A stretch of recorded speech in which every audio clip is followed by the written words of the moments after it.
BNP chairperson ও সাবেক প্রধানমন্ত্রী বেগম খালেদা জিয়ার লন্ডনে চিকিৎসা চলছে। দর্শক, চিকিৎসার সর্বশেষ তথ্য জানাতে আমরা যুক্ত হচ্ছি আমাদের লন্ডন প্রতিনিধি মোহাম্মদ আব্দুল হান্নানের সাথে। হান্নান, বিএনপি চেয়ারপারসনের চিকিৎসার সর্বশেষ কি খবর আছে আপনার কাছে, জানাবেন।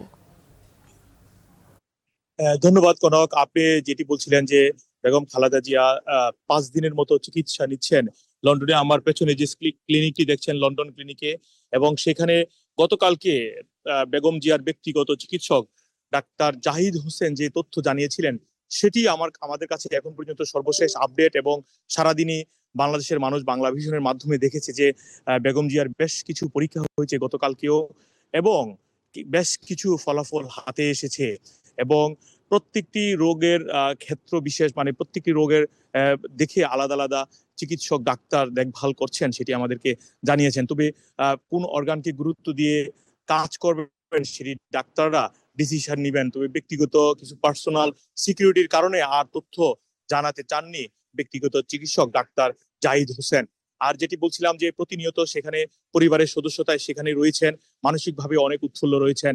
এবং গতকালকে বিএনপির স্থায়ী কমিটির সদস্য মির্জা আব্বাস, তিনি দেখা করে এসেছেন বেগম খালেদা জিয়ার সাথে। তিনি এসে যেটি জানিয়েছেন, বেগম খালেদা জিয়া এই চিকিৎসার পাশাপাশি দেশেরও খোঁজ খবর নিচ্ছেন।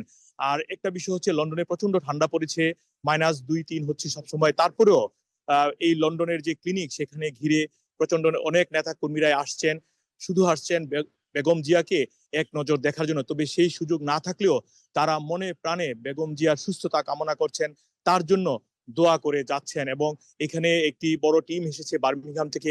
তারাও বলছেন তারা তাদের যে জোনাল মসজিদ মাদ্রাসাগুলো রয়েছে আঞ্চলিক, সেখানে তারা ব্যক্তিগত উদ্যোগে, অনেকে দলীয় উদ্যোগে বেগম খালেদা জিয়ার জন্য দোয়া কামনা করছেন।